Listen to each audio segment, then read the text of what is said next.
Hello, and welcome back to NTom and Volk's Spot of PC Halloween edition. You'll have hopefully seen Crypt of the Necrodancer, that went up earlier, and also the VOD for the Halloween-themed board game Blowout stream, I guess. Now we're going to take a look at a parody of the Oregon Trail. The Organ Trail. The dude looks just like Sean from Shaun of the Dead, I gotta say, Volk. Yeah, it's like pretty much Simon Pegg, Stuart Ashens, whoever you want to put in that particular role, it all works out just fine. Now, in the original game, the Oregon Trail, you had to cross America, basically without dying, on limited supplies, and you had to barter and whatnot.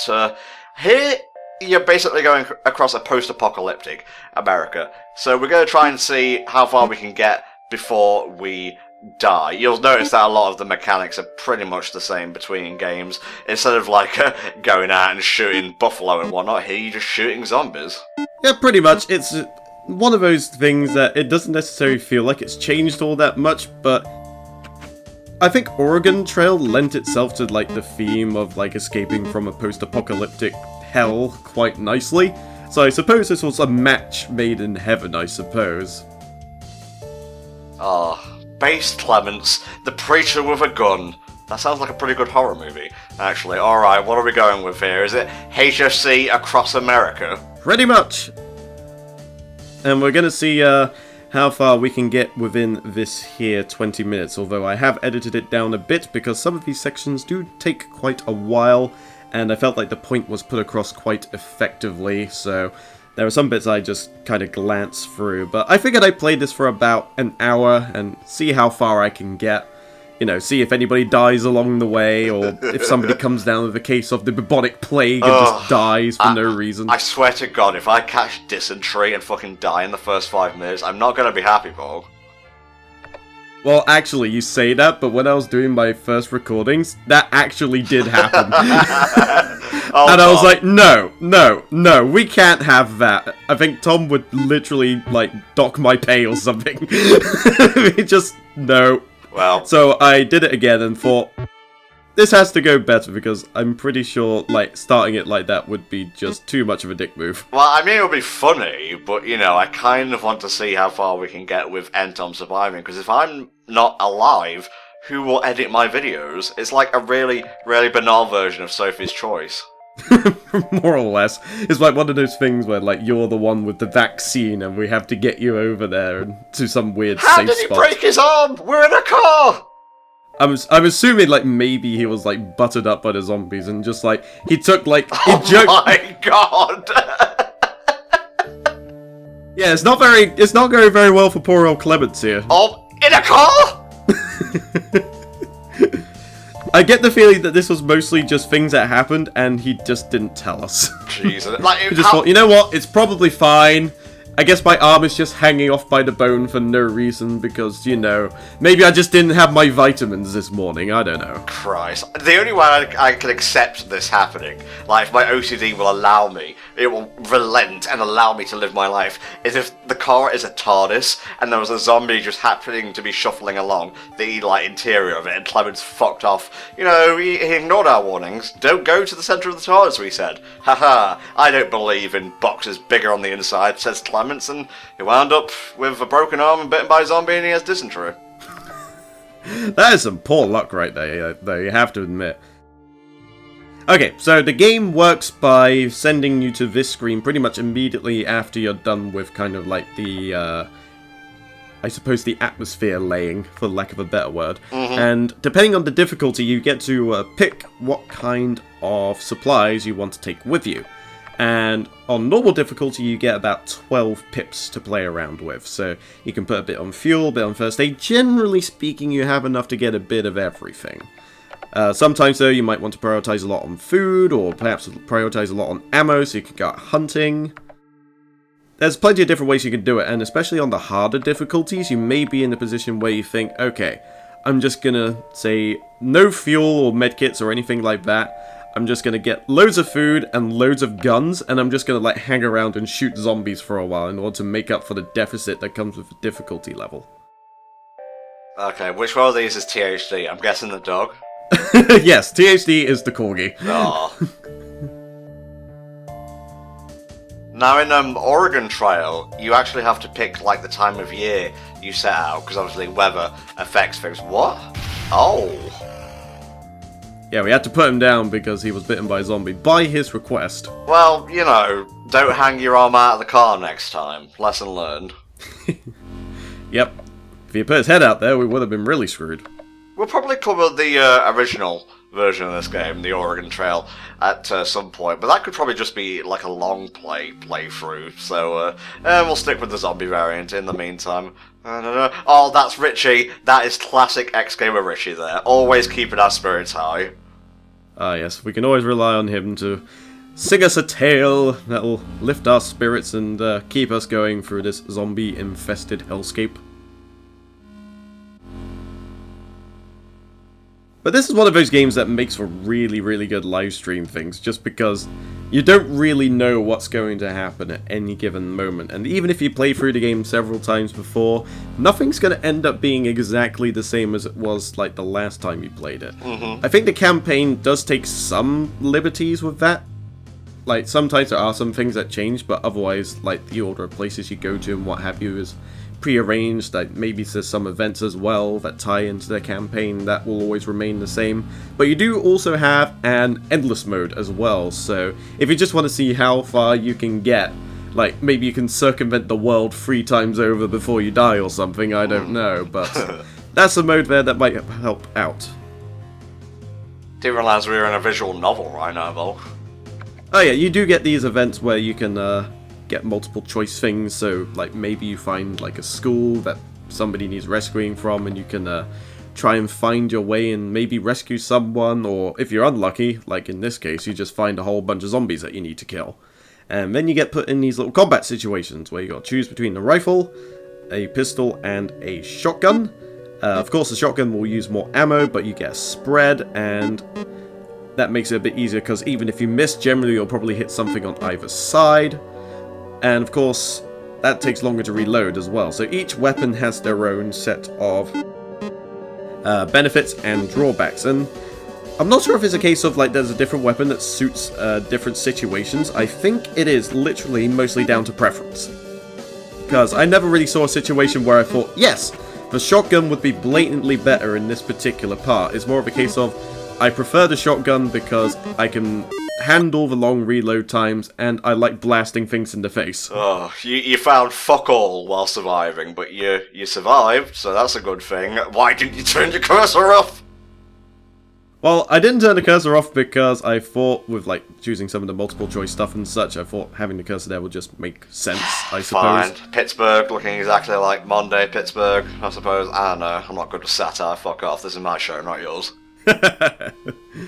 Oh look, in the background! It was the fucking, what's his name? The merchant. What are you buying? What are you selling? Oh yes, Resident Evil 4, dude. What are you buying? I'm pretty sure I saw somebody cosplaying that at MCM, but I couldn't stop him for a picture because I believe he was eating food at the time. Oh, well, you know, even merchants gotta eat, mate. Let him eat, let him scoff. So, I'm not sure how different this is to Oregon Trail, the original, but as far as I'm aware, it is mostly similar except for most things are maybe set as a zombie theme, or maybe there's like a couple of more things. Is there anything that you can tell just from your initial looking that might be different from the original Oregon Trail as opposed to this? Well, I mentioned the weather thing, but unless we get to like a river and we have to ford it with the SUV, I don't think it's going to be too close to its inspiration right now. This is by the men who wear many hats, by the way. That's the developer, also the publisher. It's out on iOS, Android, Linux, Microsoft Windows, OS X, Ouya for whatever reason, PS4, and PS Vita. Quite a few then, so you're not going to miss out no matter what kind of consoles you own, even if you own a Ouya for some reason. There was actually another game of this ilk called, I think it's called Road to Canada, and we were toying with the idea of putting it in, but it was like, we've already got Oregon Trail, and that's kind of the same thing, so, I don't know, maybe we'll do that down the line, you know, stash it away for a rainy day.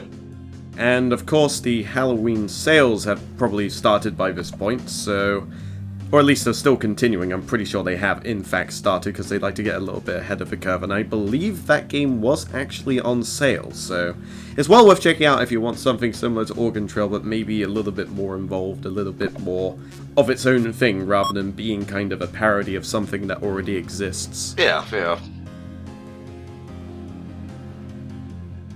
Alright, so you get situations as you are making your way through where you have to see if the zombie hordes will calm down. I believe this is similar to what you were saying with Oregon Trail, when you have the river that you have to choose to either ford or find your way across. Except this time it's just kind of playing, seeing if things will get a little bit quieter, and then making your way through, and that'll either be breaking out the guns or just trying to silently sneak your way through. Oh. I believe usually if you get overrun, you don't actually die or take any, like, significant hits or things like that. I believe you just lose a couple of resources and then you're pretty much set on your way again. Well, that depends. Are we considered resources? I don't want to be bartered. Here lies Josh. He played like Tosh. Yep, we shouldn't have done that thing he did last. I mean, we did try to warn him, but, you know, he just wouldn't listen. He's like, nah, relax, fam, I got this, and then he went and died. Typical. Yep.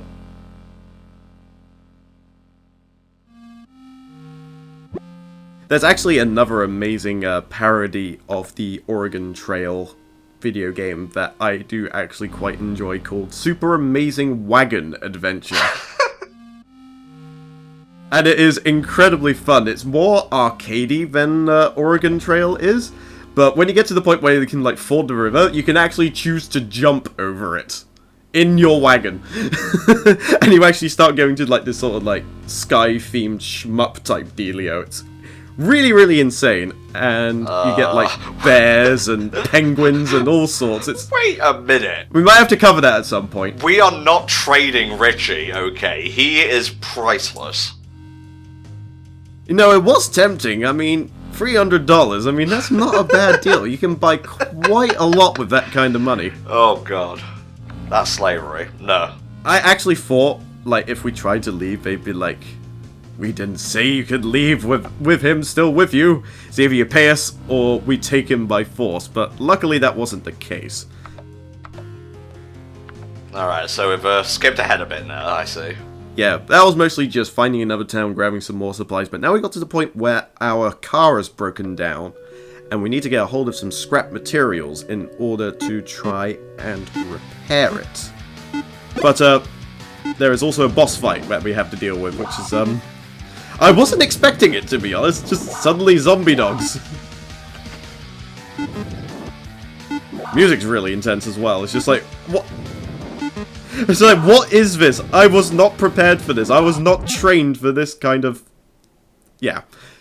Unfortunately, I got, but in those situations, you only lose a bit of your own health. The way this game works is that your main character's health is tied to the success and failure rates of either the events that occur when you're driving around, or what goes on when you are scavenging. So, like, if you get caught by a zombie, you lose a bit of health, but you're otherwise still okay. Yeah. Everyone else's health is tied mostly to hunger, and if anything, like, happens to them in an event or what have you. So if somebody gets dysentery, or they fall ill, or they get bitten by a zombie, then obviously that would tie into health deficits that just end up killing them quicker, and either that means you have to feed them more food, find a medkit, or if they're turned into a zombie, I believe at that point they're just a lost cause. Ooh, nice. But there might be a way around it. I mean, I didn't have that problem, so I didn't get the chance to see if there was a way to alleviate it if it did happen. Okay. Well, we're doing really badly on scrap, but food looks good, ammo looks good, party looks good. Yeah, we need to get some scrap, so as well as scavenging, you can also wait and see if anybody comes past that you can trade with. So you may well find that somebody will spare some ammo for fuel, or we'll just try to see if we can wait around and see if there's someone who can trade us some scrap so that we can get ourselves back on the road again. Is Clements meant to die right away? Because it just seems odd how he basically... He played Russian roulette and he lost right away, essentially. Pretty much. I think it is pretty much intended to happen if you're playing through the campaign. I think in Endless mode, they just skip through all that. So, it's pretty much just a thing for the campaign just to say, oh yes, this is Clemens, he's experienced. Oh, wait a minute, no he isn't. He just got every disease known to man, got bitten by a zombie, and hung his car out the window for no reason. Something we haven't mentioned yet. At the beginning, players can choose from a number of characters to play as, including a cop from Kentucky, a clerk from New Jersey, or a lawyer from Miami. Each character has different bonuses in gameplay. For example, the cop will offer more hours for the player to scavenge for supplies at the beginning of the game, but will earn fewer points if the player beats the game, while the lawyer will give the player the least amount of time to scavenge for supplies, but will earn the most points, etc, etc. Very interesting. I don't think I actually got to that point. Or maybe that's just a thing for Endless, I don't know. But either way, this is how repairing works. It is actually a lot harder than it looks, because the actual wrenches will come at different speeds, and depending on how successful you are, depends on how much you repair your car. So basically, you have to try and get it perfect every single time if you want to make the most out of your scrap. But luckily, they do give you a little bit for your near misses as well. And if you go into certain towns, they do actually oftentimes offer a car repair shop, which will basically take care of that random elements for you if you're not a very much dab hand at clicking at the right time, because it can throw people off, especially when it just randomly changes speed from time to time. I'm loving the soundtrack so far. Who is the composer here? I'm not seeing a name, so I'm just guessing it's done in-house or something. I would imagine so. Like, I was having a look briefly as well, and I couldn't see a composer off the top of my head, although then again I did record this about a week or two before I set off to London, and then at that point I kind of had other things on my mind, so you know, maybe there is and somebody can unleash it in the comments for us, but for the time being I'm not entirely sure if there was a specific composer or if it was just the whole group that kind of came together. Well, if you shut up I could tell you, Volk. Jesus, you're like blah blah blah blah blah all the time. I adore you. I love you. Organ Trail Director's Cut, original soundtrack by Ben Crossbones. It's now available on Bandcamp. bencrossbones.bandcamp.com/album, etc. You can look it up. I ain't got time to discuss entire URLs on this show. Even the name is spooky. you know that man is a man who is prepared for Halloween every single year. And just while we've got time left, speaking of the director's cut of Organ Trail, the Organ Trail's popularity led its developers to start a Kickstarter to fund a director's cut of the game based on fan feedback and suggestions. It features a number of changes to the original game, including a customizable protagonist instead of the above preset ones, choose-your-own-adventure style random encounters, boss fights, in-game achievements, and online leaderboards. While the original game has been described as a one-to-one pure parody of the Oregon Trail, the developers decided the director's cut should stand on its own as a title that pushed beyond the source material. In contrast to the original game, which is free-to-play, the director's cut is a commercial product. It was released for iOS and Android devices on 9th of August 2012. That's quite nice, because I like the fact that they actually went back to make it more than just essentially a reskinned Oregon Trail, so I can respect that. And I don't think the original Oregon Trail had bike gangs well, trying to steal your shit. Considering it took place in colonial times, I think, yeah, it would be pretty weird if a motorbike gang rocked up out of nowhere and forded the river. No, they just come at you with wooden tricycles and they're just pedaling like madmen. I'm gonna get you eventually. Oh, you ain't making it to Oregon alive. It's like Mad Max, but incredibly shit. They're like driving around like Fisher-Price go-karts or something. Oh, what a motorbike! What a beautiful motorbike! It just gets melted through all the gunfire, and it's just like, oh no, you ruined my go-kart! How dare you! I gotta say, I'm sort of disappointed, that no one's bitten it yet, or been bitten, but we've got about a minute left, so we'll see, I guess. Yeah, I believe you come down with a case of something at one point. Oh, thanks for spoiling it, Volk. I wanted to be surprised. Past stick at the dump time, it's fine. We don't need to stop here. No, it's fine. But yeah, Oregon Trail. It is a very fun little game if you want something Halloween-y themed and want to die. especially on the harder difficulties, you get a really good time. But yeah, that should just about cover it for Organ Trail. Tune in next time where we'll have a few more episodes of NTom and Volk's Spot a PC for you, and hopefully you'll enjoy those as much as you enjoyed these. Bye for now!